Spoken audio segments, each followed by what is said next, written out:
Welcome to the Stop Dieting podcast, hosted by best-selling, award-winning author and renowned weight loss expert, David Medansky. If you struggle to lose weight or you've lost weight and gained it back, you'll want to listen each week. Each week, you will learn tips for healthy weight loss without going on a diet, without having to follow an exercise program, without counting calories, or having to purchase special meals or products. The Stop Dieting podcast is more than just about healthy and sustainable weight loss. You will also learn how you can have more energy, feel better, get rid of brain fog, and improve your overall health. Stay tuned for another informative and insightful episode. And if you like what you hear, be sure to subscribe and share this with your friends. Hi, welcome to another episode of Stop Dieting. Today our guest is Dawn Schale. She's the podcast host of Living Life Dark to Dawn, Rock Solid, and she's also a certified life coach. Welcome to our first episode, Dawn. It's a privilege to have you as a guest today. Hi, David. Thank you so much. It's a privilege and honor to be here. So thank you for that introduction. And my podcast is actually Living Light Dark to Dawn, Rock Solid, and that's totally fine. It's because my name is Dawn, so it's like entrance of light, which is the name of my business as well. So I like to use the word light or dawn, sunrise. You had an interesting story about how you were named by your father. Oh, yes. I was born at dawn. My mom was actually 45 years old when she got pregnant, and her and my dad were each other's third marriage. So that's all part of my story. And so, September, I was born in the fall, just right after the official date of fall. And I was born at dawn. And so my dad came up with the name, how about we name her Dawn? She was born at dawn. So all purpose driven. That's an interesting story. So thank you for sharing that with us. Of course. I'm an open book. We were talking off air a little bit about the longevity, and I was saying there's a great book called Ikigai, the Japanese secret for a long and happy life. And I was saying that I do my best to fight against getting older. And what was your comment about that? Well, I like to say that I don't fight against getting older. I would say I rise above it, or just flow from heart space, as in, because I'm all about leading people back to the heart of who they are. I've always been a heart person. I'm an empath. If anyone knows what that is, it's a highly sensitive person, HSP, intuitive type thing. And so I believe, in my philosophy is, and I believe it to be truth, that when we live in our heart-centered space, and we're connected to our own power, we don't have to fight against anything. We just flow towards things. We just flow into life instead of fighting against, because fighting is resisting. And resistance is like a negative thing, because when you resist, you get more of what you don't want by resisting. So when you just welcome and allow, and you just flow from what you want into what you want, then it happens and manifests way more easily. So what I understand you're saying is focus on what you want instead of what you don't want, because as Oprah says, what we focus on expands. So that way, focus on the positives instead of the negatives. Absolutely. Absolutely. What we think about, we bring about.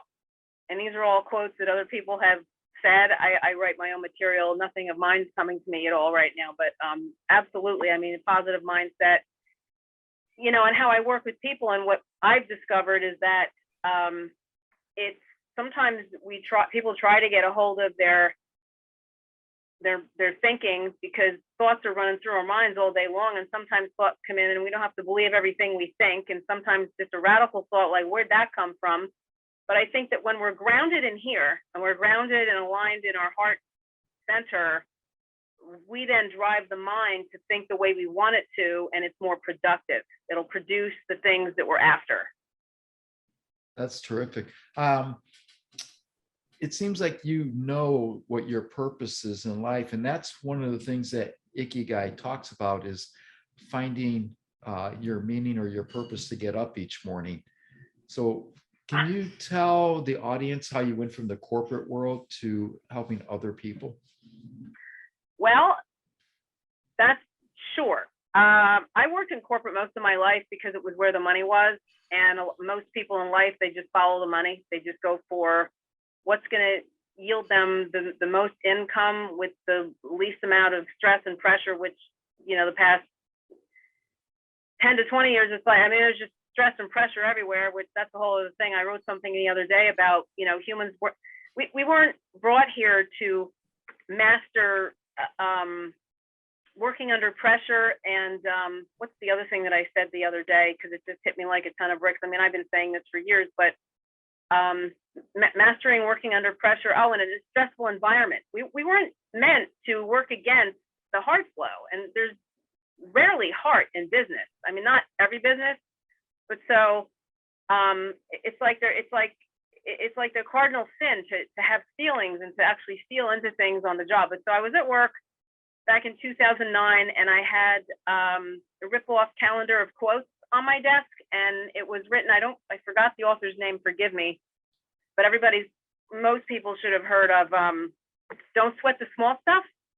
And so prior to that, I had lived in Minnesota, and I had to, years ago, I was involved in church and ministry and stuff, and I had to put together my own one-liner booklet and so I had some experience with writing and putting one-liners together, such as what you bring about. So I wrote my own book of this.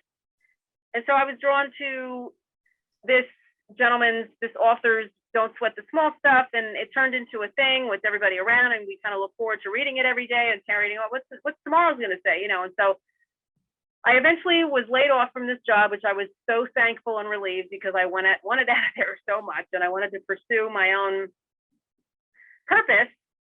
But the financial situation was an issue at the time. I couldn't just quit. And so I got laid off. I got severance and unemployment, which was, you were allowed to do this. And I accumulated, and I drove to California by myself. I had like my own eat, pray, love experience.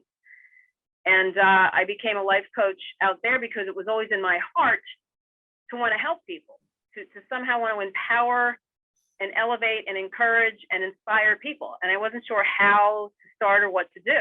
And so it kind of, when you follow your heart, you do need a plan. I will say that you definitely need a plan. The plan unraveled with time.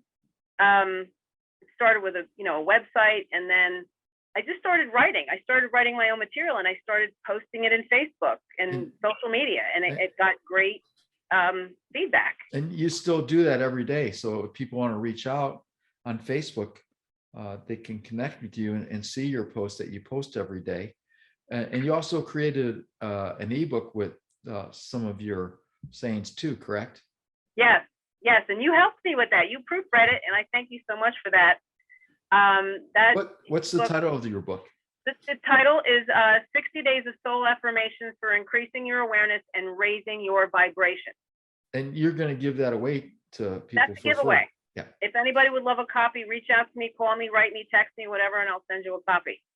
And they can reach you on Facebook? Yes, Facebook, Instagram. I'm also on Twitter, but nobody really uses Twitter much, but yes, so Facebook, Messenger, all my posts, everything's public. My page is public. And your last name is spelled Schale, correct? Yes.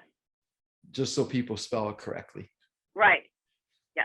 Yeah, one thing I learned is that when we're younger, a lot of us will spend our health chasing wealth. And then as we get older, we start spending our wealth chasing good health. Wow. So you need to have a little balance with that. Absolutely. The other thing is with Ikigai, they talk about in Japan, there's no word they have for retirement, that the people in Okinawa who live to be over 100, and it's one of the blue zones, is they just keep mentally and physically active all the time, that they don't look forward to not being productive or working. What's your thoughts about that? I'm not very familiar with, let me say it differently. I'm a little familiar with Japanese culture. Many years ago, I actually had a roommate, an exchange student from Japan years ago. He came to play baseball here. He wanted to play American baseball. they're very disciplined people. They're very honorable. It's a very honorable, for the most part, like generally speaking, for the most part, it's a very honorable culture. They're very disciplined. They take what they do seriously. They have a lot of pride in their work. They pride themselves in their creativity, and they have a real connection with what their purpose is. And so they don't fool around with life. I mean, America, the United States of America is an interesting country. I mean, it said, oh, we're the greatest nation in the world. And I do believe I love my country. I believe in our freedoms, absolutely. And all that, but I have traveled abroad quite a bit, not to Japan. I know people have been to Japan, but just being familiar with other cultures seem to have a real handle, more of a handle on really doing what they love in life and pursuing their creativity and using their creativity, using their gifts and talents to produce. And so I think where the health is concerned, it's part of their conviction. They just have a conviction for health. I mean, they don't have, I mean, we're like the fast food, carb addict, Yeah, they call it the SAD diet, which stands for Standard American Diet, which is burgers, fries, fast food, convenience foods, pizzas, sandwiches, the pastas, everything that is unhealthy and bad for us. It's true. When I went to Sweden, I went to Sweden twice, and I got to walk around the cities with my cousins, walking through the mall. You don't see, and I mean no shame or judgment, you don't see obese, overweight people walking around everywhere. You just don't see it. People are mostly trim and fit. And I was there in the summer and the winter. And whichever season, people walk everywhere. They love walking around, like in the neighborhoods. People go for walks. They ride their bike. I mean, they're exercise aware, conscious of taking care of themselves. My aunt, I think she just turned 90. I think she just turned 89 or 90. And she looks great. Both her and my uncle, they're still married. They still go for their daily walks. I mean, they're not, jumping on the trampoline anymore, but they've taken care of themselves. And this really is the culture of a lot of countries. It really is. That's interesting that you talk about walking and physical activity, because people get the two confused. They think exercise, you have to go to the gym and pump weights or use the machines, when you really don't. You just need to be physically active. And one of the things I advocate is for people to be physically active is to walk.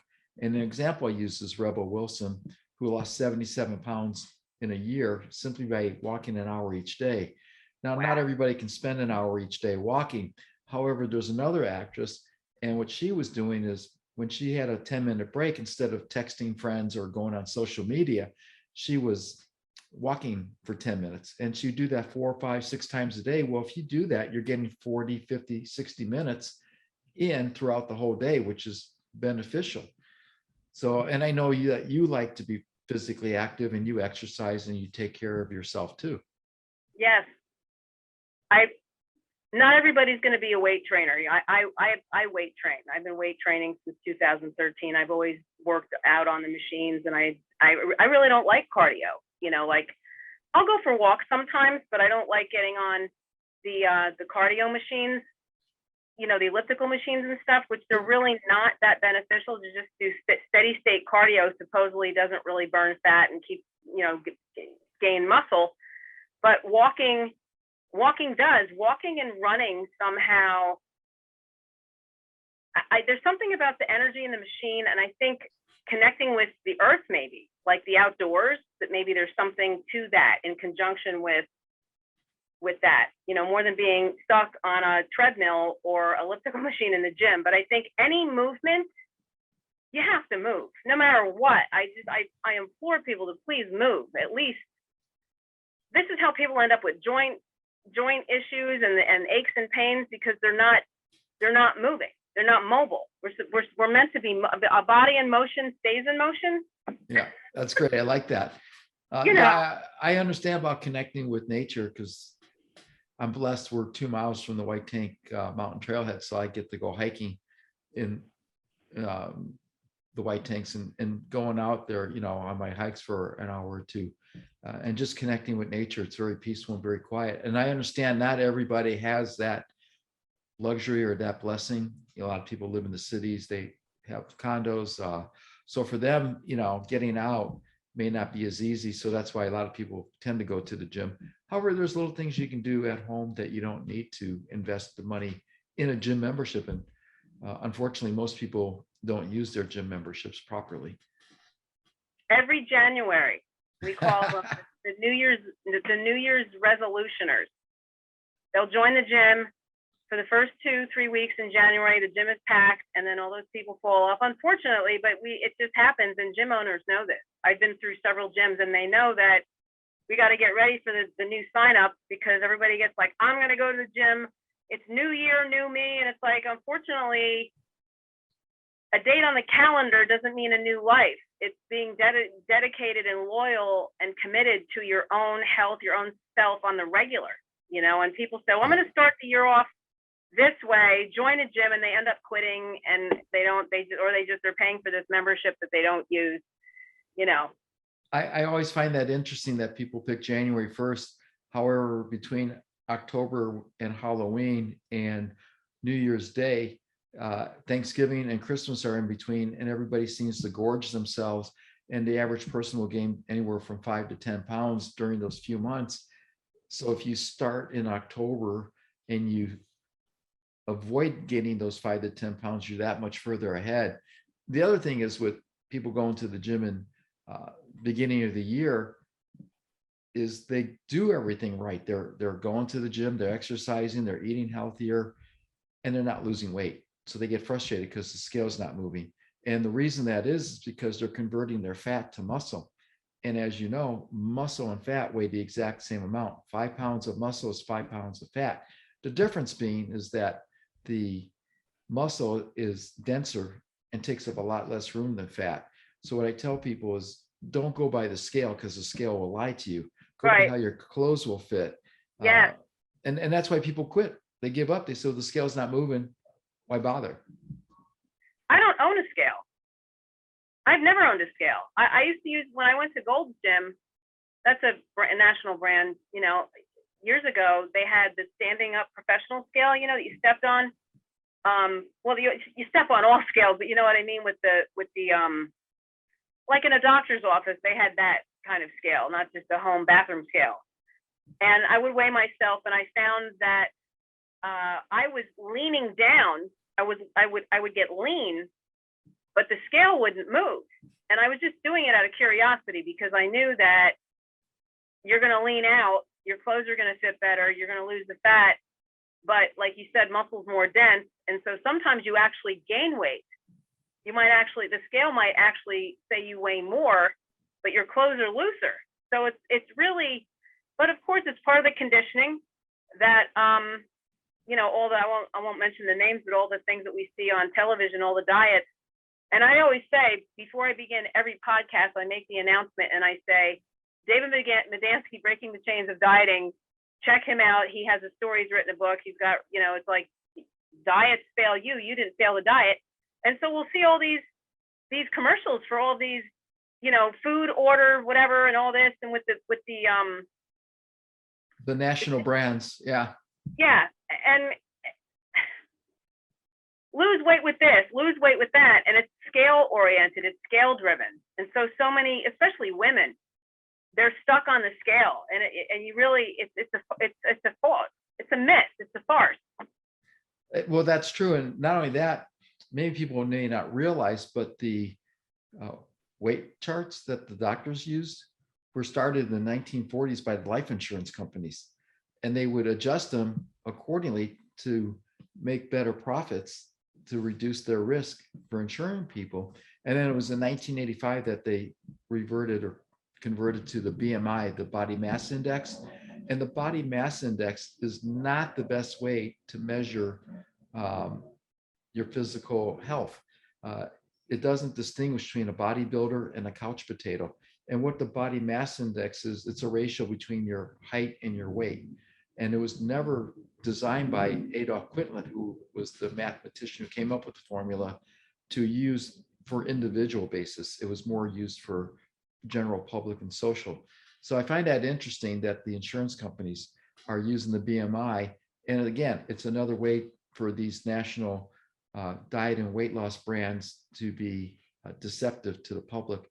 What I usually tell people is the average person will start and attempt 126 different diets during their lifetime. Well, if diets worked, all these brands, companies would be out of business after a few years and we all be thinner and healthier. So obviously they're designed to fail and they don't work. They're temporary. And that's the difference. And I know you advocate lifestyle as I do. That's stunning. That really is stunning that there's that many diets and they really are designed to fail. I mean, just think about that. It's like that's follow the money in a bad way. I mean, any follow the money is bad anyway, but total health and wellness, I think that sometimes people will try to lose the weight, but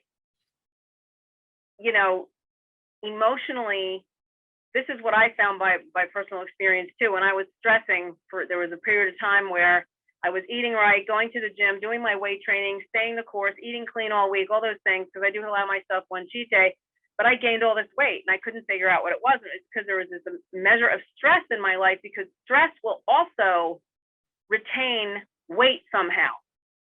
And as soon as I got out of that particular situation and moved on, the weight melted off. Like I found myself, I didn't change my diet because I hadn't changed my diet anyway, because I have been eating this way for years, probably 20 years.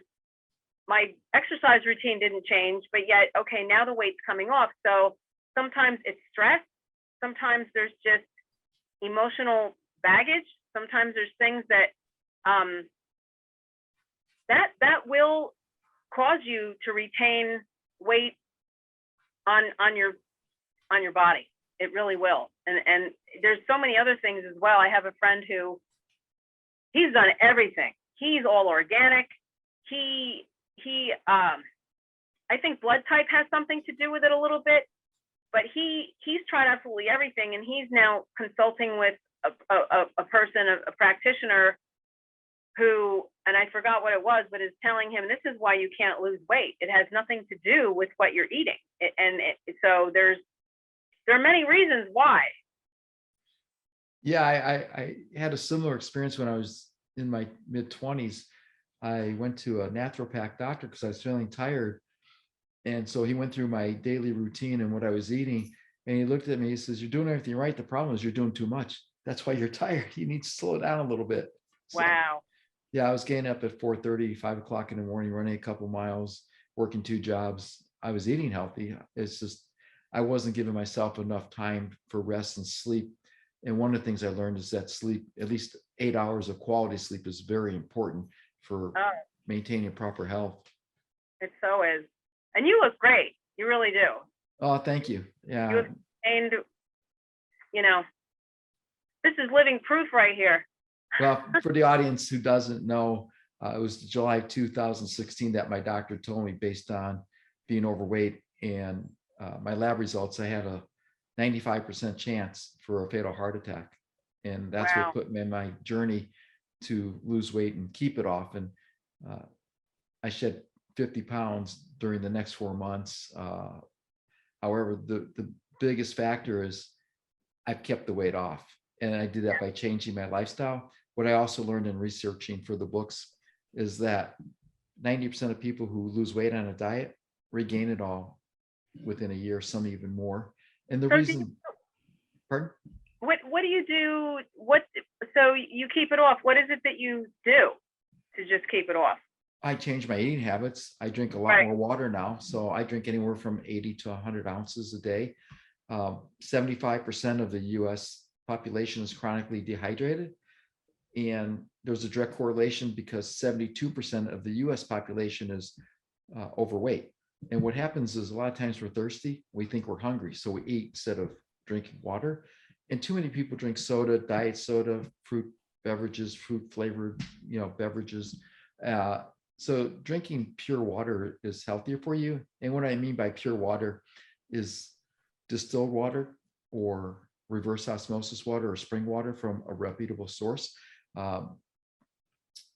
Desante and Aquafina are Pepsi and Coca-Cola products. Those are not from spring water. That is filtered tap water, basically. Yes. So that is a brand that I do not like to drink if I can avoid it. Smart Water is a very good brand. Fuji Water is a very good brand. And there's a couple other that are very good. So just be careful is what I tell people. Yeah, for being 67, I feel pretty good. And as you know, I climbed Kilimanjaro a month ago, got within 4 hours of reaching the top summit. So I tell people you're never too old and your body's a incredible machine, and to give it the right fuel. And I know you take care of yourself too by eating properly and healthy. I'm so impressed with that trip that you went on. I mean, the pictures were beautiful. I mean, it was just that's just unbelievable. But it's sad to me that, and people will actually joke about this. I see it go through like social media feeds. People will joke about, I so much want to exercise, but I want this slice of pizza more, and everybody laughs and they just think, and it's like, you don't understand what you're eating. It's okay to have pizza once in a while. I'm not saying don't do that, or have tacos, or I'm a huge pasta girl. I'm half Italian. I've been cooking my own gravy for 25 years. I mean, it's, I can't give that up. And I still eat meat. I still, not every day. Not even once a week. I don't even eat meat once a week. But I think that, it's, people have not taken this seriously, because like you're saying with the sodas, and I haven't had a drink of soda in probably 3 years. It's been a long time. And I'm blessed here where I live. We have well water here. And so I actually filter the well water. So it's one thing to have well water, but I filter it. And so it's double the benefit. Really, it's good water. So I think that it's so important we only get one life. We get one chance, in this body of ours. And it makes me sad that people will like hit 50 and then they put themselves out to pasture and they think that, well, I'm 50, I don't care anymore. And they deliberately let themselves go. Like, I'm tired of trying. I don't want to deal with this. I'm married. I've had my kids. It doesn't matter. I want to enjoy life now. So what do they start doing? It's the cookies, the cakes, and all this stuff, and the extra helping of pasta, and then all the fast food companies have supersized everything. And it's like they think that they equate enjoying life to eating a boatload of food. Where did this come from? And that's a good question. And I always look at it because I look at food as fuel for the body. Yes. So I want to make sure I'm giving my body the best fuel. I mean, I joke about it, but it's serious that people take better care of their automobiles than they do their own bodies. They take care of their pets better and feed their pets better than they feed themselves or take care of themselves. And, when you say people were 50, one of the statistics that alarmed me was if you're 50 and above, there's an 80% probability that you're type 2 diabetic or a pre-diabetic. And if you're a pre-diabetic, it means unless you change your lifestyle and eating habits, you'll be a full-blown type 2 diabetic within 7 years. Imagine that. 80% of people were 50. And that's what you're saying is a lot of times they reach a certain number and they let themselves go, or they've been eating this way, the processed and manufactured foods that are made in laboratories with chemicals, and they're toxic to the body. It won't kill you right away. It's a poison. It just builds up gradually. So after 10, 15, 20 years is when you start seeing the consequences of what we're doing. So that's why I advocate for people to change their eating habits and reverse that, because type 2 diabetes is, number one, preventable, and number two, it's reversible. And some people may argue it's not reversible, it just goes into remission. Whatever it is, you can stop it. And that's the important thing to understand. So you help people with the psychological, emotional, and mental aspect and spiritual aspect, correct? Yes. Everything that we experience outside of us is as a result of what's going on in the inside. And that's a very broad statement, and it takes time to really consider and think about it and then break down the pieces of it. But I think that, like I said earlier, the heart drives the mind. We do need a positive mental outlook. We do need to think positive thoughts. But if we have stuff going on down here, it's hard to keep the mind in check, because this debris and sometimes it's the subconscious driving us, and we can't get a hold of our thoughts because there's other stuff going on. But I think that, once you get to a conscious space where you're aware of what you're doing and you become aware, then people start to take better care of themselves. Like I used to ride my bike along the Delaware towpath. It's on the Delaware River, and so the Delaware divides Pennsylvania and New Jersey.